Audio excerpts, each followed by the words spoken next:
Welcome to రాజనీతి. రాష్ట్ర మంత్రి నారా లోకేష్ గారు ప్రధానమంత్రిని కలవడానికి ఢిల్లీ వెళ్ళారు.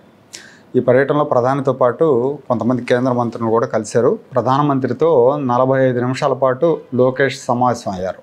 ఈ సమావేశంలో రాష్ట్రానికి పెట్టుబడులు, అలాగే రాష్ట్రంలో రాజకీయ పరిణామాల మీద చర్చ జరిగినట్టు తెలుస్తూ ఉంది. ఏపీకి సెమీ కండక్టర్ యూనిట్ మంజూరు చేసినందుకు లోకేష్ ప్రధానమంత్రి కృతజ్ఞతలు తెలియజేశారు. అలాగే రాష్ట్రంలో ఐటీ, ఎలక్ట్రానిక్స్ సంబంధించిన పరిశ్రమల స్థాపనకు కేంద్రం సహకారం అందించాలని ప్రధానమంత్రిని కోరారు. విద్యారంగంలో అమలు చేస్తున్న సంస్కరణల గురించి కూడా ప్రధానమంత్రికి వివరించారు. అలాగే రాష్ట్రానికి రాష్ట్ర అభివృద్ధికి ప్రధానమంత్రి అందిస్తున్న సహకారం మీద ప్రధానికి ధన్యవాదాలు తెలిపారని లోకేష్ టీం మీడియాకి అధికారికంగా తెలియజేసింది.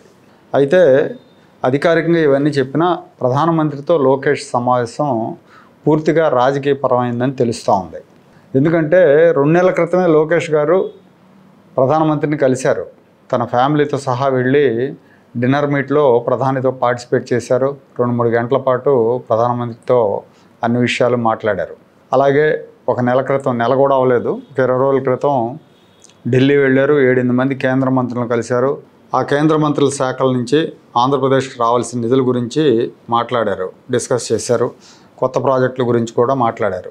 కాబట్టి మళ్ళీ ఇప్పుడు ఇంత త్వరగా రాష్ట్రానికి రావాల్సిన నిధులు, ప్రాజెక్టుల గురించి కలవాల్సిన అవసరం ఉండదు.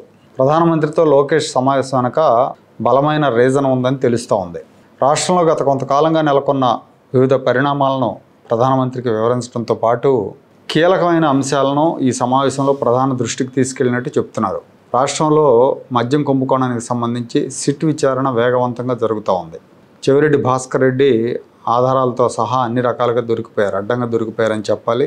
అలాగే తీగ లాగుతూ ఉంటే సజ్జల కాంపౌండ్లోకి కూడా వెళ్తుంది. ఇక ముందు నుంచి కూడా ప్యాలెస్ పాత్ర మీద అనుమానాలు ఉన్నాయి, ఆరోపణలు ఉన్నాయి. ప్యాలెస్ అంటే జగన్మోహన్ రెడ్డి అనుకో. ఢిల్లీ జోక్యం లేకపోతే అసలు జగన్మోహన్ రెడ్డిని ఎత్తేయొచ్చు అన్న ప్రచారం కూడా జరుగుతూ ఉంది. అలాగే రాజకీయంగా చూస్తే 10 రోజుల క్రితం పులివెందుల్లో ఉప ఎన్నిక జరిగితే జడ్పీటీసీకి వైఎస్ఆర్సీపీ ఘోరంగా ఓడిపోయింది. జగన్కు ఊహించని దెబ్బ తగిలింది. ప్రతిపక్షం డేలా పడిపోయిందని చెప్పాలి. సరిగ్గా ఇలాంటి పరిస్థితుల్లో ఉపరాష్ట్రపతి ఎన్నిక కోసం బీజేపీ అగ్రనాయకులు జగన్మోహన్ రెడ్డి గారికి కాల్ చేయటం, జగన్మోహన్ రెడ్డి గారు సపోర్ట్ చేస్తానని చెప్పడం జరిగింది. కూటమికి జగన్ మద్దతు ఇవ్వటం కూటమి నేతలతో పాటు ప్రజల్లో కూడా చర్చనీయాంశంగా మారింది. వీటన్నిటి నేపథ్యంలోనే లోకేష్ గారు 2 నెలల వ్యవధిలో రెండోసారి ప్రధానమంత్రి గారిని కలిశారు. రాబోయే రోజుల్లో సంభవించబోయే రాజకీయ పరిణామాల మీద డిస్కస్ చేసినట్టు తెలుస్తూ ఉంది.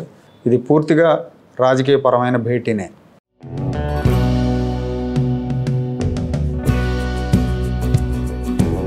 Like, share and subscribe to Rajaniti channel.